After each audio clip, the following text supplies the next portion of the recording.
if you had to choose between saying something about this matter and it meaning it will destroy everything you're doing, and I'm not, So be it. let's create, really?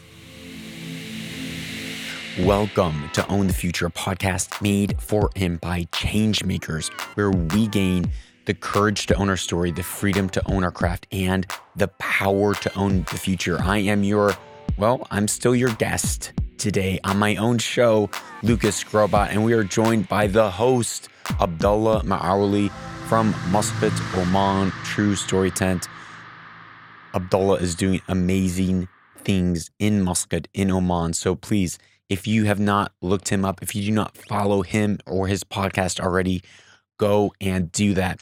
I hope you've heard part 1 and 2 of this series, because they are definitely needed for part 3, where we go super heavy, super deep, super controversial, and he presses me hard. So without further ado, here is the rest of this series on Own the Future. You've expressed views online that are considered controversial What views? on abortion, for example. Ah, yes. Now we're getting into the real meat. The This thing is fun. Yeah. This is awesome.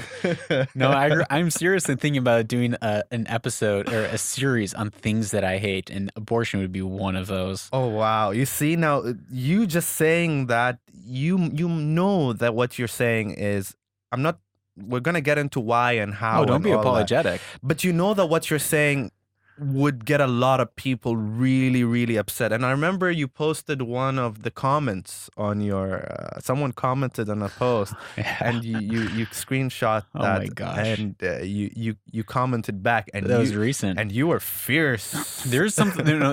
There's very few things that trigger me, and when I say trigger, I mean, Why does abortion trigger you?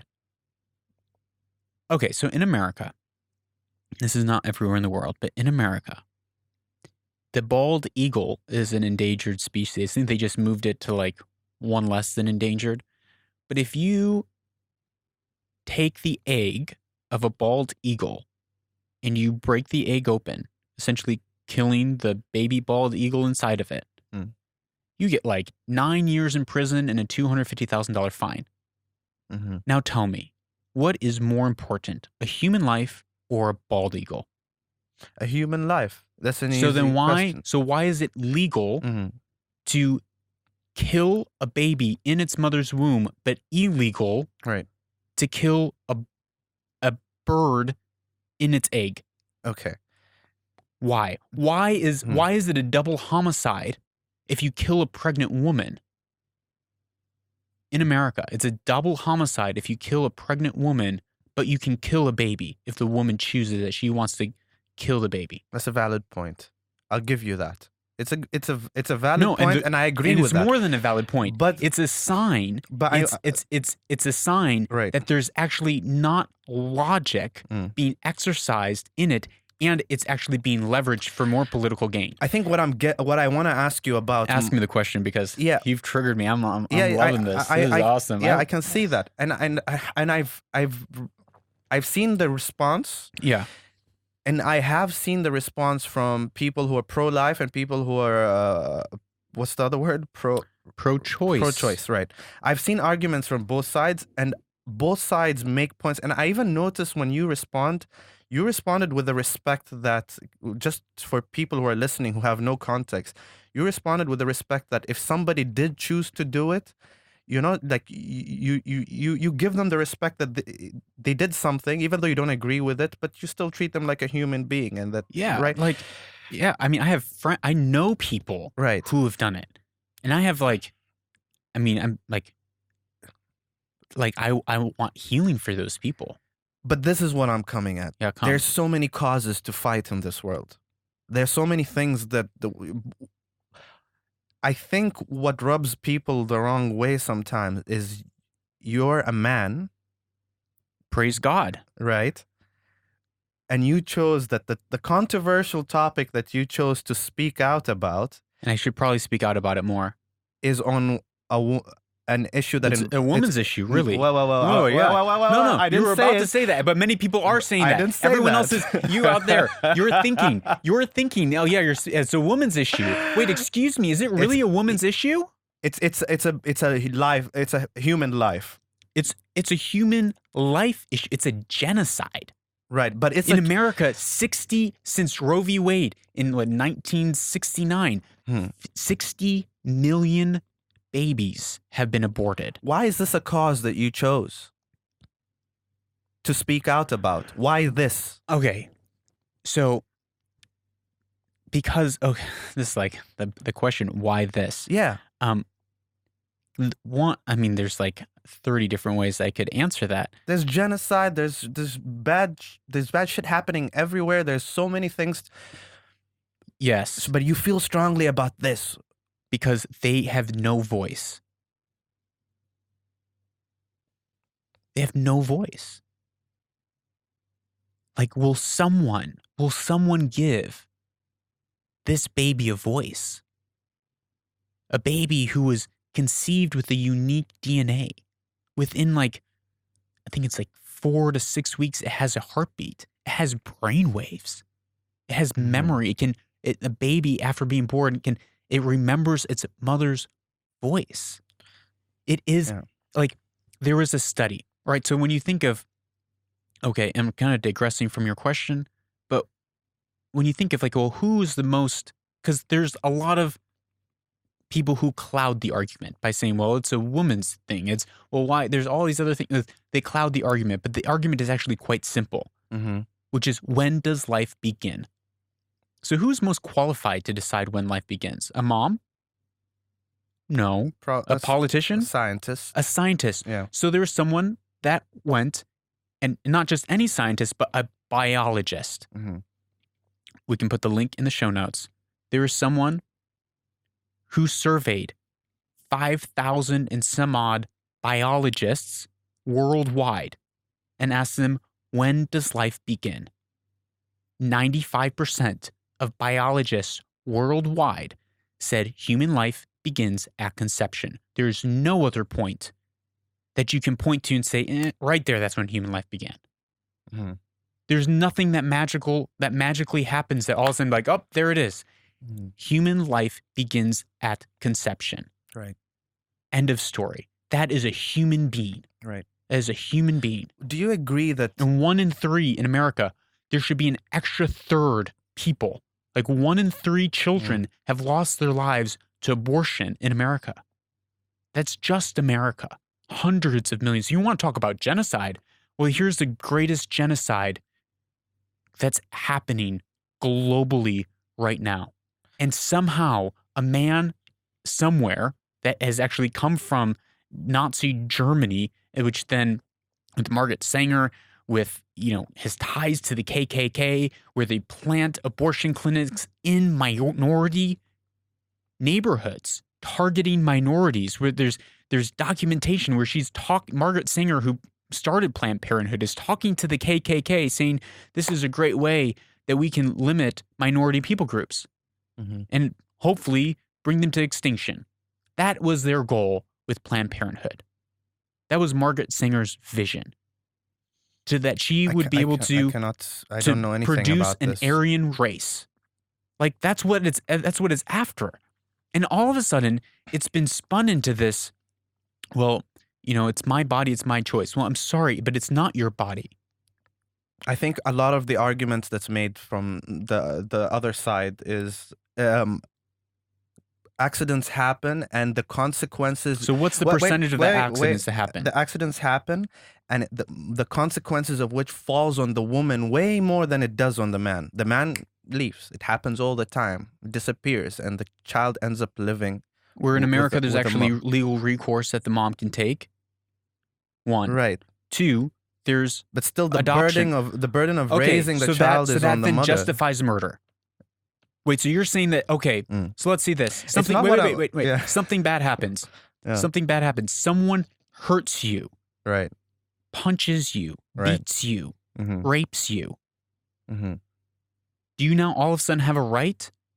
One, do you have the right? And 2, if you have just been abused so horribly, Mhm. and you say, I was innocent, and someone took advantage of me and abused me, Mhm. why on earth would you go and do that to another soul?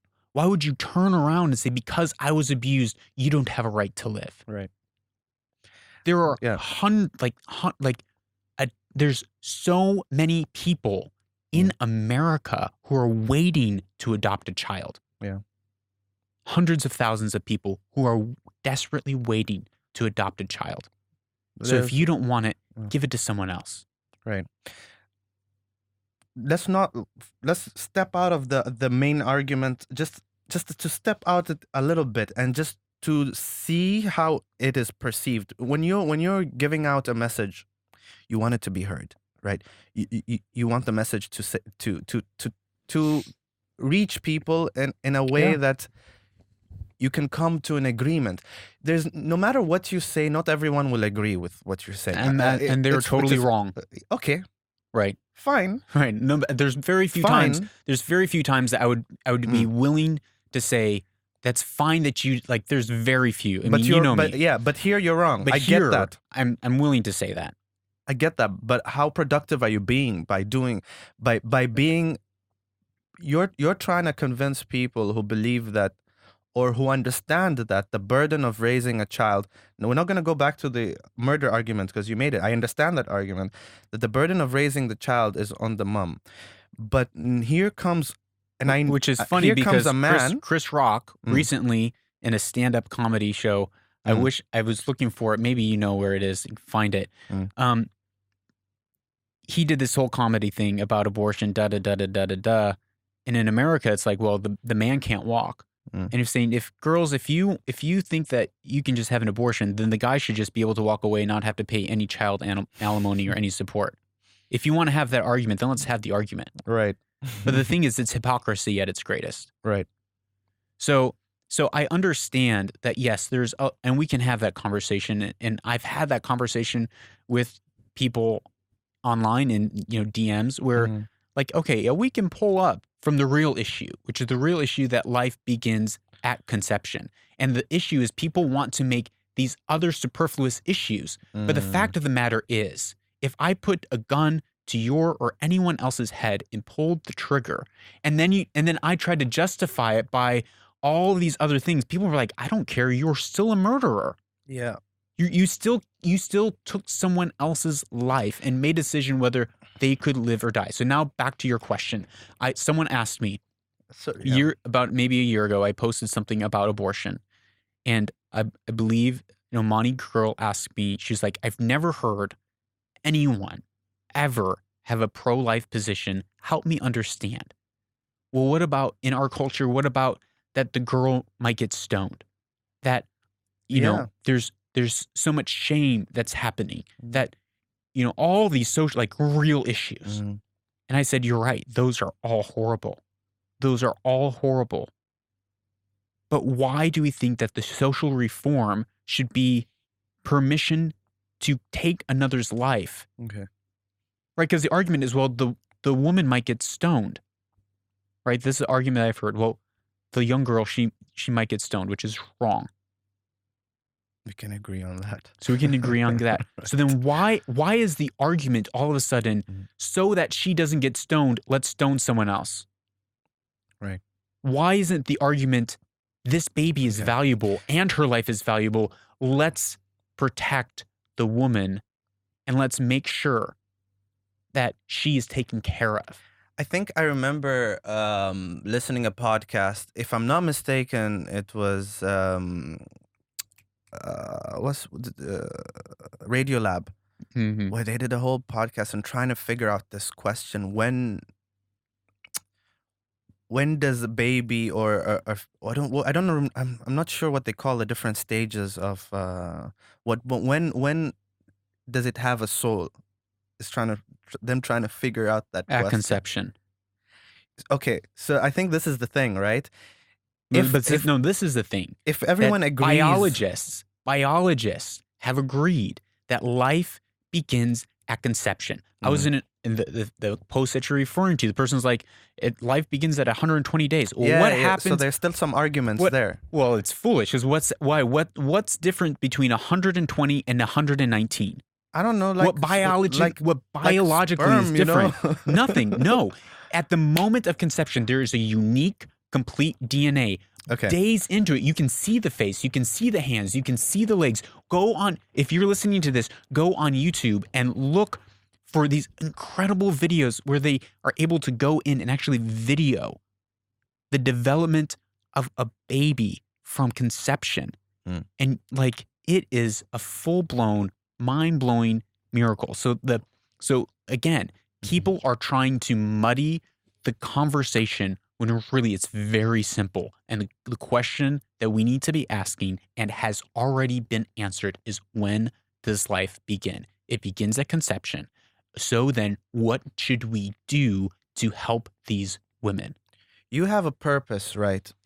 Your purpose, as you wrote here on the board, is to help other people find their purpose and their meaning in their life. Yeah. You voicing this out, if it stands in the way of your purpose, are you not worried about that deterring people that you could be helping with one viewpoint? When alhamdulillah, in America, it's so funny. Sometimes like the cultural differences of here in the West are so weird. Because actually here I can actually talk more about the things that I believe and have actually more agreement with the audience that's listening rather than in America. So praise God that here we all believe in a judgment day. We all believe in a judgment day. Not everyone in America does. Not everyone in the West does. Maybe some people here don't. I believe in a judgment day. When I stand up on judgment day, I do not want the blood because of my silence, because I chose to have more people like me. My silence, I do not want the blood of millions of babies on my hands where the question is posed to me, why didn't you stand up and say something? If you had to choose between saying something about this matter and it meaning it will destroy everything you're doing, and I'm not, so be it. Let's create, really? The fear of the Lord is the beginning of wisdom. You talking out about abortion affecting Weaver and Loom, Own the Future, and all this value you're trying to bring to the world. You know what? If you will take it. I would be 100%. Wow, I did not see that. Really? If like think back to Nazi Germany. They shipped millions of Jews into concentration camps and burned them like gas chambers. Slaughtered millions of people. Would you want that to be on your head? If you knew that was going on, if you knew, would you want to just let that go? Or would you do something? Would you want to be a person that stood up and said, actually, I have values and I refuse to compromise my values? Because if I compromise what I believe in my values, if I can be bought off, because what you're saying is, would you be willing to be bought off if someone paid you fame? If someone paid you notoriety, if someone paid you a lot more people liking you and listening to you and agreeing with you and patting you on your back, if you just gave up. But we're not comparing that to this. 100%. No. We're comparing. But what I'm saying is, I'm saying on abortion. Speaking out for a cause versus helping possibly thousands of people achieve this higher self. So it's not about fame. Well, no, but it is. The question that's being posed, and I love the question, by the way, is what's your price? Right? That's the question. It's saying, if you could help more people, that's part of your goal, but all you have to do is simmer down on this one topic, right? It's if someone came to me, and because this is what you're coming to me with, in so many ways, and said, hey, this one topic could really hurt your impact over here. And what if it did hurt your impact over here on a massive scale? Would you give up this one little thing? Just compromise just a little bit. And I'll give you all of this over here.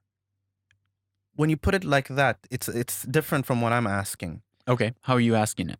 I'm asking, here you're doing good for the world. Weaver and loom and own the future. It's not about fame and you becoming the greatest thing. It's about you doing actual good in the world. Just And still egotistical, yeah. is that what this is? I'm sure there's ego wrapped up. Okay. But keep going. It's interesting. Okay. And here is also you doing good by speaking out. At least good to you by speaking out. They're two goods. One good is going to negate the other good. I don't think so. So 100% no. But in a, like a lot of this is a hypothetical situation. This is what I'm trying to compare. I'm not comparing fame and fortune to speaking out your truth. I'm comparing speaking out your truth to the price of this other impact that you could be doing for society.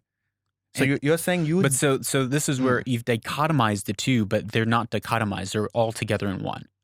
But this is why. But you speaking out about this will alienate a lot of people here, or possibly could. If it would alienate a lot of people here, would you still speak out about this topic? 100%. Okay, I would never give up on that. That's a clear answer. Okay. I mean, and that's what the answer was before too. Yeah. No matter which way you slice that pie, and this is why. If I spoke, speaking up, it's going to alienate a lot of people. They're going to be alienated anyways by something else that I said, right? That's one. So let's say that's not an issue anymore. Let's say this one girl I talked to, she was like, I cannot believe you're saying this. I've never heard this. We probably had an hour-long back and forth conversation. Ours is longer. Ours is longer. Where I back and forth and said, look, this is the facts. This is what I believe. And yes, all these other things are happening that women have to go through with that. Right? I have 4 kids. I've seen what giving birth is like. I understand. Yeah. I don't understand from experience, but I've seen my wife go through. I know the amount of work that a woman primarily has to put in because I can't nurse. No. So I understand that there is a real cost. And so in the conversation that I've had with her, explain that and explain, yes, okay, but the place of social reform should not be let's give people permission to kill babies. It should be let's protect the women so that they're not harmed, so they're not ostracized, right? So I made that argument and she's like, wow, I understand your point of view. Whether she agrees with me or not, I don't know. So there's that. If, let's say, she is one day faced with a decision. Maybe she gets married, she gets pregnant, and then the husband decides to divorce her. And she is in this place of saying, well, should I have this baby or not? Should I have this baby or not? If one person decided to have one life, I would gladly give up helping millions of people if I could help that one life. If I could save one human life, because who knows who that person might become. Because there was someone at one point who just discovered penicillin, right? There was someone at one point, Nelson Mandela. He was once a baby. And he grew up to change the world. There have been great people throughout history, but what happens? How many great people, how many breakthroughs in science have we killed in the womb? And if she decided that she would get an abortion, would you still be friends with her? Yeah, because guess what she's going to go through? Most women afterwards, they're going through depression. They struggle with suicide. Their drug use goes up. She is like at some point, the shame, the weight, the regret, the wonder when you see another baby. Oh, my baby would be about that age. I wonder what that would be like. For sure, those thoughts are probably going on in people's heads. She needs help. She needs therapy. She needs healing. Because for whatever reason, she was put in a position, sometimes pressured in a position, to say, You don't have support. You can't do this. I don't want this baby. You need to get rid of this baby, solve this problem. And there's some place in her life where she didn't have the support system, the love, the care around her to say, like, we can do this together. I'll be honest with you, man. A lot of the things you're saying make sense, but I would love to hear from a woman that has been through that experience. I feel like this conversation, we went so deep, but it just. Does it not feel icky to you to talk about this without the presence of someone who has firsthand implication in the matter? It feels weird to me. You know, you're right. I like that you brought that up. I am so angry that we're not able to have this conversation with the 60 million people who have been killed. I am saddened to know that we're having this conversation and we can't hear from the 60 million babies who were killed in the safest place in the world. I'm saddened that I can't hear the dreams and the stories of those 60 million little boys and little girls and know what they wanted to be when they grew up. You're right. I am sad. I am angry that we can't hear those voices. We can't hear those voices. And I'm grateful that my mom let me waited around to let me have a voice. Because I survived a Holocaust. I survived a genocide. 1 in 3 in America of my generation, 1 in 3 have lost their lives to abortion. So you're right.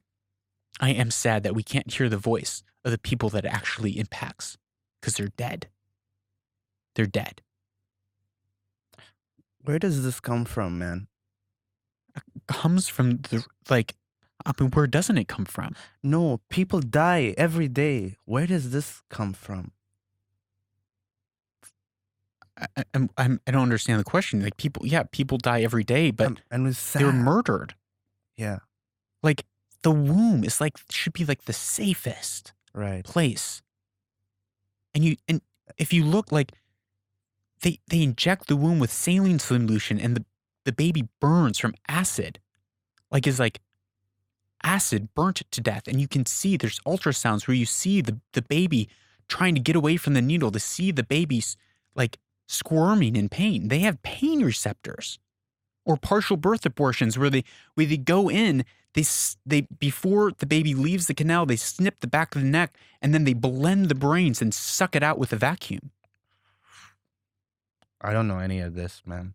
Well, that's the problem. Yeah. And the reason we don't know any of this is because the liberal left in America, it's a socialist from this, coming from Nazi Germany, Margaret Sanger, is pushing this thing from quote unquote science from decades ago. It says, oh, it's not a baby, it's just a sack of tissue. Well, I'm sorry, but you look at that sack of tissue and I can see an eyeball, I can see a mouth, I can see fingers. Science has advanced much further. It's a person. And so where does this come from? I mean, I don't have an answer for that. I feel like whatever you said earlier just clarifies it.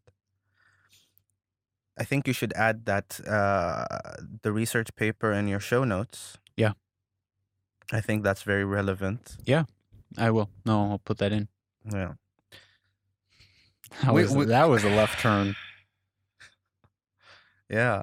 I feel like this is a good point to not end the show, because we can't just end it on... Oh, we could. I don't want to end it here. I kind of do. Well, I'm in charge of the interview, Lucas. You are the boss. I'm sitting in the boss chair. You have the chair. Show them the chair. Yeah, that's the chair right there. Thank you for sharing this. Yeah. You're putting yourself out there, and you know that. But you're doing it for a good for what you perceive as a good reason. And I'm also really grateful that I live in a land where the government backs my position. Right. I'm I'm really blessed and really grateful. I'm like, you know what? To be fair, in the U.S., you could say. Oh, you could say that. Yeah, but yeah. But what I'm saying is, part of me is like, I love the fact that I currently live in a land that's not legal. Mm-hmm. I'm Fair. grateful for that. Do you have hobbies? I write. Bro, that's what you do. Like something that's so not own the future. Like, give me an example. Like an instrument that you play. I play or guitar. You play a guitar? Are you good at it? I'm Can okay. you sing? Yeah, my wife can really sing. I can kind of sing. She's way better than I am. Hobbies. I can almost hear the audience going like, what? Oh, it's not that bad.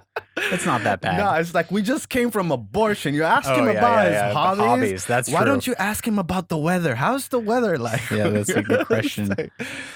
No, I mean, what do you wish you could do more of right now that you couldn't? Like more of as far as just anything generally in life. What do you wish you could make more time for? Talking about abortion. Wow. No, I wish I could. What do I wish that I could make more time for? You know what? There's probably so many things. I wish I could make more time for actual writing. I wish I could make more time for developing marketing. There's so many things. I wish I could make more time for. I don't travel. I don't really know. Short-term plan, 1 year. What are you doing? What's happening in a year's time? Or are you not gonna say? I don't know what's happening in a year's time. What is the plan? What's 2020, the plan? September 2020. For Own the Future. Trump will have just been reelected. And oh no, here we go. If he doesn't get impeached, we'll see. I don't know. Listen, this is not another rabbit hole we want to get into. No. It's funny. I knew it would trigger you. That's why I said it. You know what? I feel like I'm living the dream. You know, an episode came out this week where I talked about my childhood dream of. I don't know if you listened to the episode of my childhood dream. No. Of I wanted to live on the moon. I wanted to teach aliens to farm. I wanted to be a public speaker, and I wanted to coach and teach baseball. And I'm actually currently living out my childhood dream to the fullest. Right, I live in a foreign land that's not my own, working with nationalities and peoples and cultures that I'm an alien to, at least. And I'm teaching people how to be productive, be fruitful, to find their purpose, to bear fruit in their life, in the world. And I'm coaching my kids baseball. They're in baseball, and I'm actually their coach. Here in Dubai? Yeah, here in Dubai. There's baseball in Dubai. MashaAllah. MashaAllah. So I'm literally living out my childhood dream. So you could say like, well, what, like, if you could do anything you wanted, what would you be doing? I'm like, well, I can, and you can, and every person who's listening to this can do anything that they want. And I'm blessed and fortunate that I'm living that out. And so if you could, what are you going to be doing a year from now? I'm like this, probably. Just more of it. Maybe not even more of it, just better, right? I want to grow, and it's, I've said this before, like, it's not about the 3-month, 1 year, 30-year vision. It's what's the 300-year vision, right? And it goes back to that thing. Like, would you compromise? Like, if this message compromised all this other stuff that you're doing, like, wouldn't you maybe like be sad or want to give it up? It's like, no. It's like, I'm not playing the 30-year game. I'm playing the 300-year game. And what happens when we get to the other side and one person comes up to me and says, hey, you don't know this and I didn't know this, but I'm here and I lived a full life and had children and grandchildren and great-grandchildren who solved some of the world's most horrible diseases and changed economies and created amazing things and solved the environmental issues.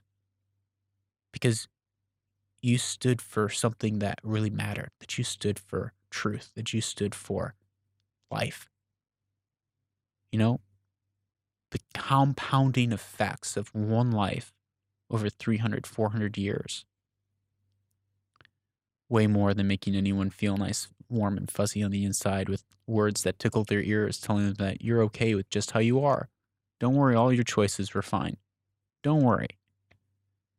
And I hope, if someone is listening to this who, for whatever reason, had an abortion, and I've said this before, it's like, I am so sorry. And I hope that you are able to find the healing that you need, because I believe that there is forgiveness. I believe that that person should not live underneath that weight of shame. And I think, go see a professional therapist and get help. Get help. Lucas Grobot, thank you for joining Abdullah. us at Own the Future. Yes. Thank you for joining yourself. Yeah. Thanks at for your own interviewing show. me. This is. I like this format a lot better. You should start a podcast. Long form? Yeah. I don't think. Why not? You're talented. You're gifted. I mean, the way that you without pre-production notes, you did a great story arc on this one. I'm very impressed. Well, thank you very much, and thank you for having me and for allowing this to happen. Absolutely. I know it was a risk. No, it wasn't. No risk at all. Didn't you mention that things may go wrong? Yeah, but luckily, you stopped it from going anywhere too damaging. Wait, it sounds like I was missing some things now. I No. did not damage him. Thank you very much for having me. thanks for Really having me. appreciate it. Thanks. I said thanks for having me. Thanks for being here and having me on my show. Shameless plug, follow True Story Tent. Follow True Story Tent.